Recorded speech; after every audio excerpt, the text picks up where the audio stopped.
Ketika oligarki-oligarki ini terus menjalankan kelakuan-kelakuan mereka, maka nanti suatu saat tidak akan ada lagi yang bisa dimakan oleh si miskin selain orang kaya. Eat the rich.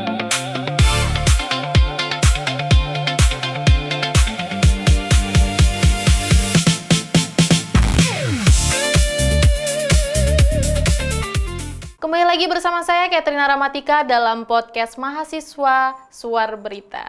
Saat ini pastinya saya tidak sendiri, saya sudah ditemani oleh salah satu jurnalis Suar Berita yaitu Dwipa dan juga Ray dari saat ini sedang mengemban ilmu sebagai mahasiswa S2 di UGM. Nah, oke, Mas Ray dan Mas Dwipa, saat ini kita membawakan tema mengenai oligarki. Menurut Mas Ray sendiri, kalau kita mendengar kata oligarki, kesannya itu kan sangat akademis ya. Bisa mungkin dibantu dijelaskan dengan bahasa yang paling sederhana, sebenarnya siapa atau apa yang dimaksud dengan oligarki dalam kehidupan sehari-hari? Oke. Kalau kita bicara soal oligarki gitu dalam bahasa yang paling mudah, itu kan sebenarnya adalah sekelompok orang yang dia punya kekuatan modal atau mungkin alat produksi. Alat produksi kan nggak harus bentuknya uang, bisa kemudian jaringan politik, bisa kemudian misalkan media dan lain sebagainya, yang kemudian alat produksi itu dikonversikan menjadi kekuasaan, atau sebaliknya, dia punya kekuasaan yang kemudian kekuasaan itu dia konversikan menjadi modal atau menjadi kapital, menjadi uang, dan seterusnya. Kalau bahasa paling sederhananya mungkin kayak gitu sih. Nah, mungkin secara historis ya, apakah oligarki di Indonesia ini adalah barang atau barang baru pasca reformasi, atau sebenarnya ini adalah warisan yang lama yang hanya berganti baju gitu? Kalau bicara barang baru sebenarnya mungkin kita bisa bilang bahwa oligarki pertama masuk ke Indonesia itu ketika tahun 1960-an pertengahan atau awal, saya lupa lebih tepatnya. Kemungkinan 1967 ketika Undang-Undang Penanaman Modal Asing disahkan. Setelah Undang-Undang Penanaman Modal Asing disahkan, Soeharto naik jadi presiden, dari situ kemudian modal-modal pola ekonomi kita bergeser. Kalau di polanya Bung Karno itu lebih banyak bicara soal ekonomi kerakyatan, dia tumbuh dari bawah, kemudian sesuatu yang dibutuhkan menjadi hajat hidup orang banyak itu dikelola oleh negara, bukan dikelola oleh korporasi. Tapi ketika Soeharto naik jadi presiden, paradigma ekonomi kita berubah, swasta lebih berkembang, akhirnya di situ muncul oligarki. Jadi kalau bilang oligarki ini barang baru, enggak, dia udah ada dari zaman Soeharto, cuman ketika reformasi 98, Soeharto lengser, yang lengser hanya Soehartonya saja. Oh, oke. Sistem paradigma politik dan ekonomi kita nggak banyak berubah. Kita tetap dengan orang-orang kaya yang semakin kaya, orang-orang miskin yang nggak bisa kaya, dan seterusnya. Jadi ini bukan barang baru, udah lama.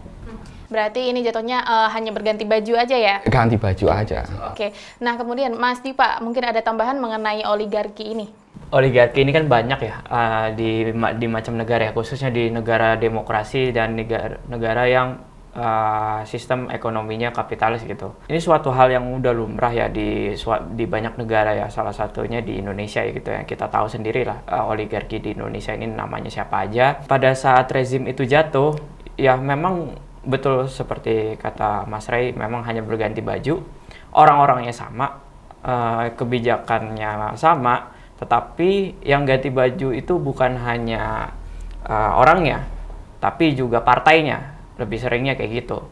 Dan hal yang udah lumrah ya, khususnya di negara-negara yang membutuhkan modal asing gitu, bukan dikelola secara negara gitu, kayak gitu sih. Kebijakan publik yang ideal itu biasa dibuat dari rakyat, oleh rakyat, dan juga untuk rakyat. Di titik di mana biasanya oligarki masuk dan membelokkan arah kebijakan tersebut, Mas Ray? Kalau bicara mulai dari mana, sebenarnya saya rasa sejak awal oligarki itu udah masuk ke Indonesia di segala lini. Pertama, mungkin saya pinjam data dari ICW, Indonesian Corruption Watch di 2024 gitu. Di data itu ICW bilang bahwa 60% anggota DPR RI yang terpilih di pemilu 2024 adalah pebisnis, oligarki, atau terafiliasi sangat dekat dengan pebisnis atau oligarki. Jadi ini datanya ICW. Bayangkan dari sekitar 570-an anggota DPR, 60%-nya adalah pebisnis, oligarki, atau terafiliasi sangat dekat dengan pebisnis atau oligarki. Sehingga 40%-nya mungkin sisanya ya artis, sisanya adalah orang-orang tidak kompeten, baru kemudian sisa 10% dibagi lagi, sisa 10% lagi itu mungkin aktivis-aktivis yang dulu sempat berjuang di 98, sekarang duduk di Dewan. Jadi ya mau ngapain 10% manusia ini di DPR? Masuknya lewat sana. Pertama, pembiayaan politik.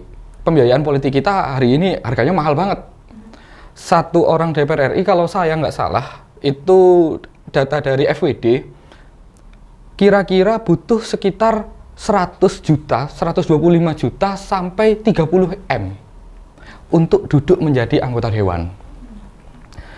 Dari mana dana itu bisa didapatkan? Bisa dari sponsor, bisa misalkan dari bantuan orang-orang yang punya kepentingan supaya ketika mereka duduk, kebijakannya bisa diarahkan sesuai kepentingan sponsor atau orang-orang yang memberi bantuan itu. Di situ oligarki masuk mengubah sistem kebijakan kita, mengubah arah kebijakan kita. Ditambah lagi, kaderisasi di partai politik kita juga nggak berjalan. Bayangkan hari ini sistem pemilu kita itu sistem pemilu yang proporsionalnya terbuka.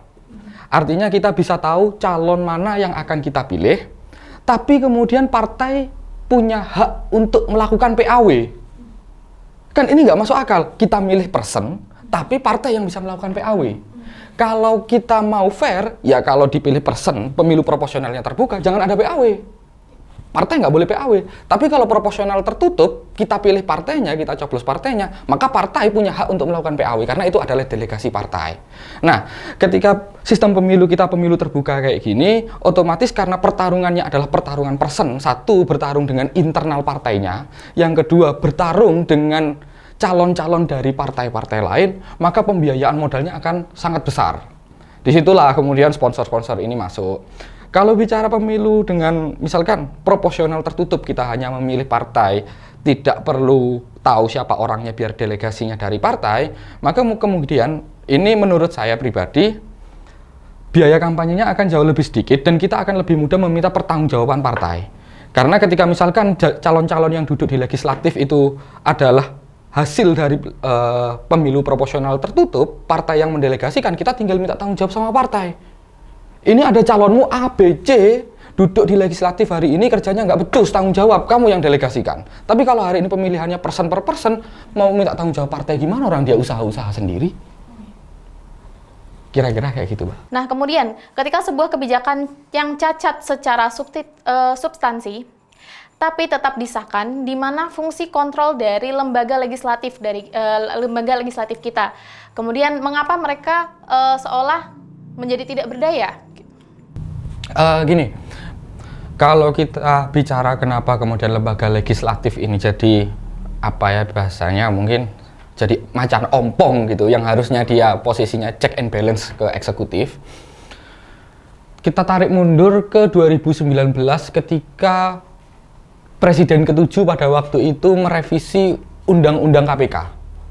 Pada waktu itu KPK jadi lembaga, awalnya dibentuk sebagai lembaga yang independen, tidak berada di bawah eksekutif, dia bisa ya tangkap siapapun.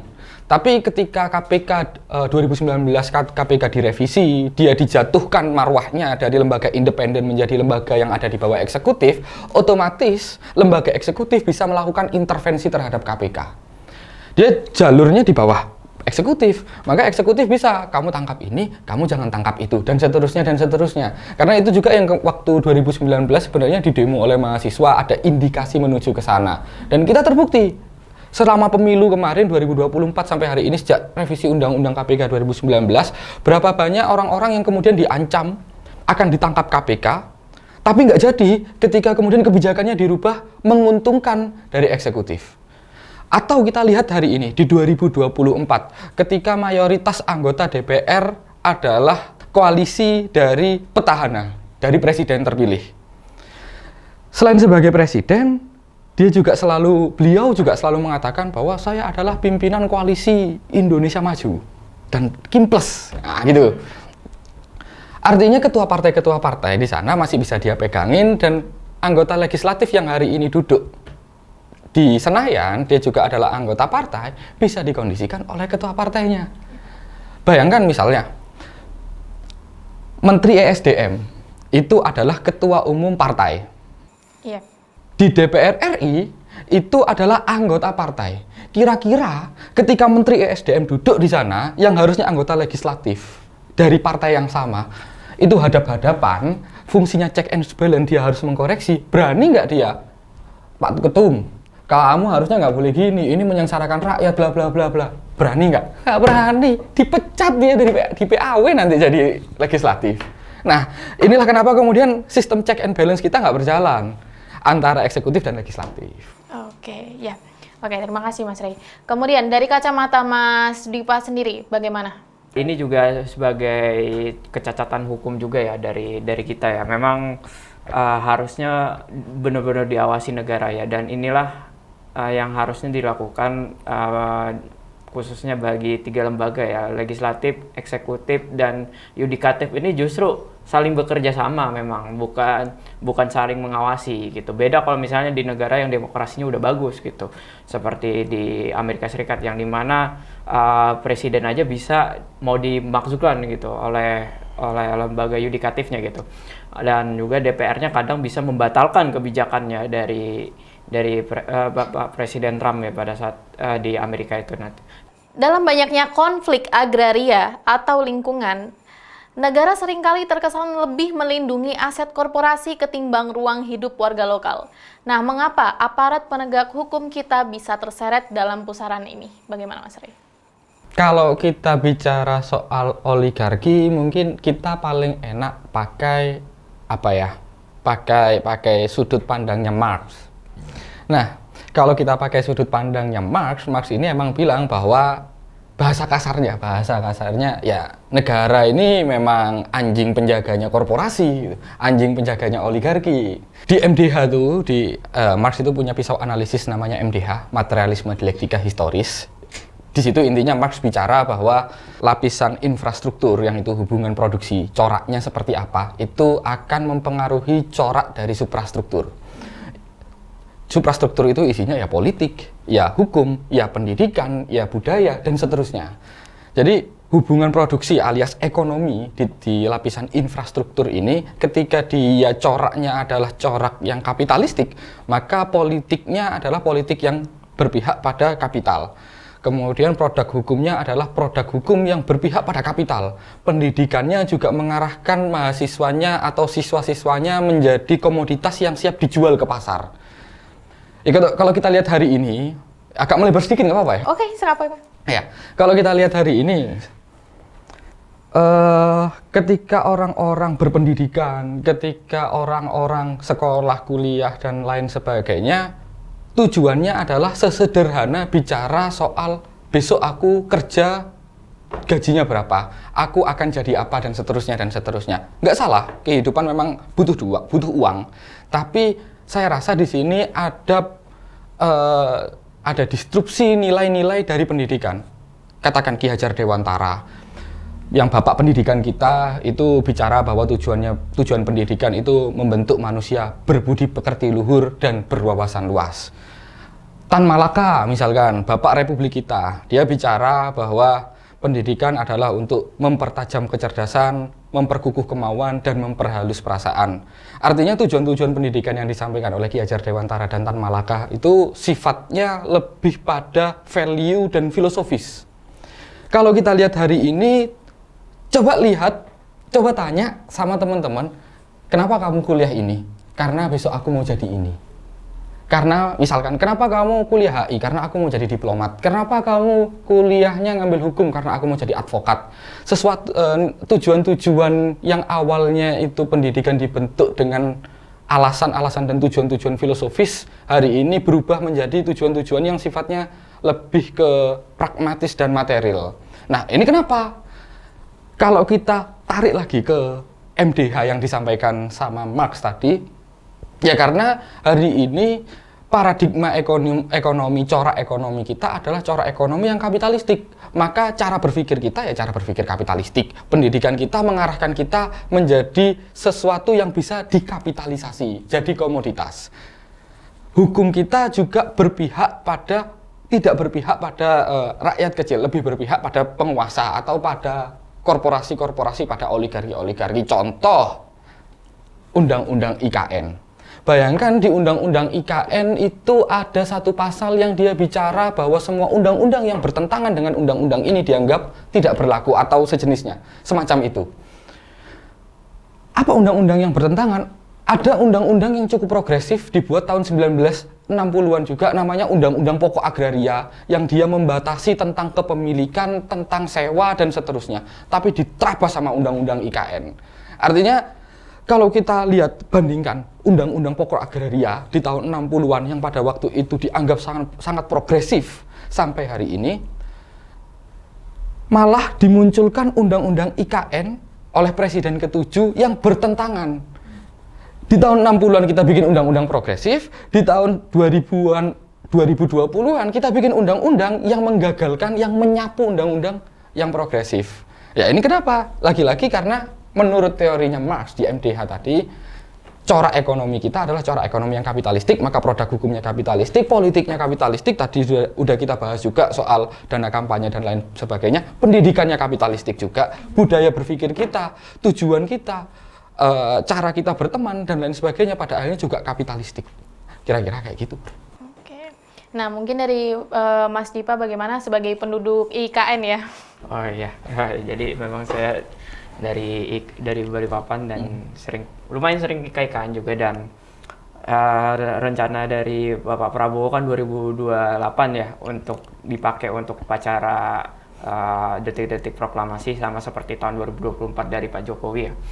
Agak problematik memang undang-undang IKN ini karena satu buru-buru, yang kedua lebih ke menghalalkan segala cara ya, bukan hanya dari kita sebagai rakyat gitu, yang menjadi korbannya, tapi juga dari oligarkinya sendiri, orang-orang kayanya sendiri itu dipaksa untuk investasi. Padahal kalau dari biaya asing itu sendiri justru ragu-ragu, bahkan lebih ke nggak mau gitu. Ya, oke. Terima kasih Mas Dipa. Lalu, ini sebenarnya saya juga ada sedikit penasaran gitu. Bagaimanakah dampak jangka panjang terhadap generasi muda saat ini, Gen Z dan milenial mungkin ya, jika sistem yang dikuasai oligarki ini terus dibiarkan tanpa kendali, Mas Ryan? Kalau bicara dampak jangka panjang, banyak dampak jangka panjang. Kita lihat aja sebenarnya dari pertama kali oligarki masuk ya. Kita tarik mundur lagi. 1960 itu ketika masa Orde Lama, partai-partai politik masih punya ideologinya masing-masing. PKI dengan komunismenya, PSI dengan sosialismenya, Masyumi dengan Islamnya, PNI dengan nasionalismenya, dan lain sebagainya. Partai-partai yang lain. Masuk ke era Orde Baru, tiba-tiba Orde Baru mengatakan bahwa semua harus berdasarkan berideologi Pancasila. Pancasila adalah ideologi tunggal asas tunggal negara. Pertanyaannya adalah, sejak kapan Pancasila itu jadi ideologi? Di 1945 Pancasila itu tidak disebutkan sebagai ideologi, tapi sebagai filosofi Grundslag dan way of life. Itu satu hal yang berbeda dengan ideologi. Tapi kemudian di Orde Baru disebut ideologi, partai-partai kemudian disempitkan hanya menjadi 3 pada waktu itu, antara Golkar, partai yang berbasis nasionalis, Golkar sama Partai Islam pada waktu itu. Jadi 3 partai aja, P3 ya, kalau nggak salah.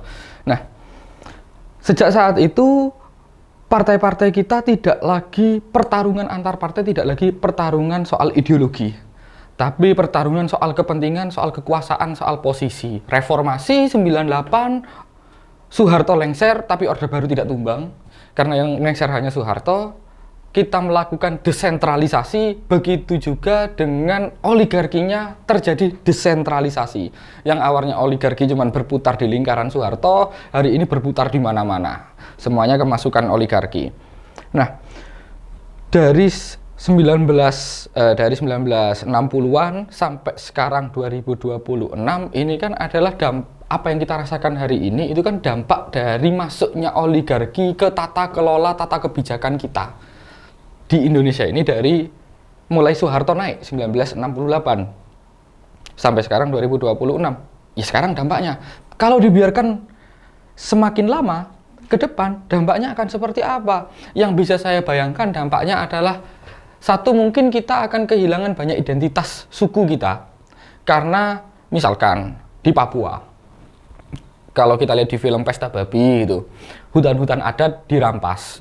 Ketika hutan-hutan adat dirampas, artinya penduduk di sana itu kehilangan identitas budayanya. Itu kan hutan adat, tempat mereka menjalankan atau menganggap itu adalah satu wilayah yang sakral. Ada bagian dari identitas kehidupan mereka. Ketika itu dirampas, artinya identitas mereka, sebagian identitas mereka juga dirampas.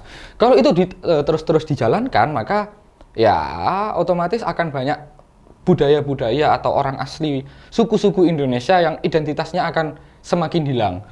Ini kan menyedihkan sekali. Kalau yang seperti ini terus-terus dijalankan, tidak ada koreksi, maka yang pasti satu, kelas menengah akan semakin sedikit karena banyak yang turun menjadi kelas bawah. Ketika seperti itu artinya pemerintah akan lebih banyak membuat subsidi untuk kelas bawah. Ya, selama ini kan yang disubsidi sama pemerintah kelas bawah, kelas menengah mana pernah kena subsidi. Bansos atau bidik misi dan lain sebagainya itu kan buat kelas bawah. Kelas menengah nggak pernah dapat. Artinya pemerintah akan lebih banyak boros anggaran untuk seperti itu, untuk hal-hal yang sifatnya bansos, sifatnya bantuan-bantuan. Artinya akan lebih banyak anggaran yang tidak dialokasikan untuk sesuatu yang sifatnya lebih produktif. Ketika yang seperti itu yang terjadi, maka kemiskinan kita akan terus terpelihara. Ya mungkin pemerintah akan senang karena orang-orang miskin itu mudah sekali dikendalikan gitu. Tapi ya mau sampai kapan Indonesia akan seperti ini terus, tidak akan bertumbuh dan kemiskinannya terus dirawat, dijaga, kebodohannya dirawat dan dijaga. Jadi kalau bicara dampak jangka panjang dari oligarki yang terus masuk ke dalam sistem kebijakan kita, pertama soal identitas, kedua soal tadi kemiskinan yang akan terus dirawat, yang ketiga mungkin juga kita bicara soal hutan-hutan yang akan semakin banyak digunduli, yang nanti dampaknya itu adalah bencana alam kayak di Sumatera kemarin. Itu kan juga dampak dari oligarki. Sekarang Papua yang digitukan, dan nanti wilayah-wilayah lain tidak menutup kemungkinan bisa jadi seperti itu. Kira-kira kayak gitu sih. Aktivis dan masyarakat sipil yang vokal seringkali dihadapkan pada ancaman nyata, mulai dari contohnya kriminalisasi dan juga dengan menggunakan UU ITE, kemudian intimidasi dan juga hingga ke peretasan akun gitu ya saat ini yang seringkali terjadi akhir-akhir ini. Lalu bagaimanakah cara untuk menjaga api itu tetap nyala dalam gerakan di tengah ruang aman yang semakin menyempit gitu? Saya punya teman, namanya Enril.